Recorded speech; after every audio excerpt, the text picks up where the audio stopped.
தமிழக அரசின் புதிய தலைமைச் செயலாளராக முருகானந்தம் IAS பொறுப்பேற்றார்.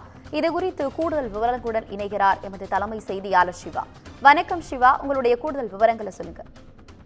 ஆனந்தி, தமிழ்நாட்டினுடைய புதிய தலைமைச் செயலாளராக முருகானந்தம் IAS நியமனம் செய்யப்பட்டது நிலையில தற்போது அவர் தன்னுடைய பொறுப்பை ஏற்றுக்கொண்டிருக்கிறார். தலைமைச் செயலகத்திலிருந்து இந்த பொறுப்பு ஏற்றுக்கொள்ளப்பட்டிருக்கிறது. குறிப்பாக 49வது தலைமைச் செயலாளராக இருந்த சிவதாஸ் மீனா நேற்றைய தினமே கட்டட மனை விற்பனை ஒழுங்குமுறை குழுமத்தினுடைய தலைவராக நியமனம் செய்யப்பட்டது நிலையில அதுக்கு அடுத்த நிலையில் இருக்கக்கூடிய கிட்டத்தட்ட 15 கூடுதல் தலைமைச் செயலாளர்கள் இருக்கிறார்கள். அந்த 15 கூடுதல் தலைமைச் செயலாளர்களில் யார் அடுத்த புதிய தலைமைச் செயலாளராக வரப்போகிறார் என்ற எதிர்பார்ப்பு இருந்த நிலையில்தான் முதலமைச்சருடைய தனி செயலாளராக இருந்து வந்த முருகானந்தம் IAS புதிய தலைமைச் செயலாளராக நியமனம் செய்யப்பட்டிருக்கிறார்.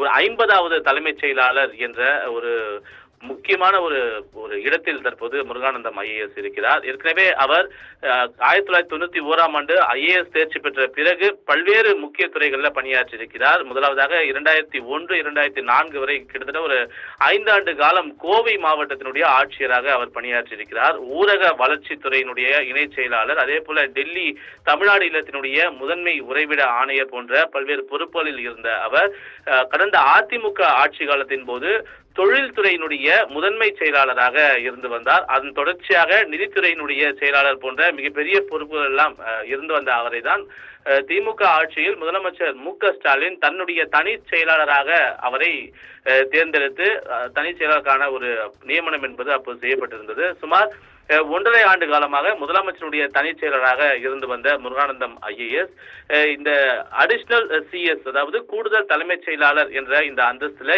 8வது இடத்தில் இருந்தாலும் கூட முதலமைச்சருடைய நன்மதிப்பை பெற்ற காரணத்தினால் அவர் தற்போது புதிய தலைமைச் செயலராக நியமனம் செய்யப்பட்டு தலைமைச் செயலகத்திலிருந்து தன்னுடைய பொறுப்பை தற்போது அவர் ஏற்றுக்கொண்டிருக்கிறார். அவருக்கு பல்வேறு IAS அதிகாரிகள் வாழ்த்து தெரிவித்திருக்கக்கூடிய நிலையில முதலமைச்சர் மு.க.ஸ்டாலினை சந்தித்து தற்போது இன்னும் சற்று நேரத்தில் அவர் வாழ்த்து பெற இருப்பதும் குறிப்பிடத்தக்கதாக பார்க்கப்படுகின்றது. ஆனந்தி, உங்களுடைய விவரங்களுக்கு நன்றி சிவா.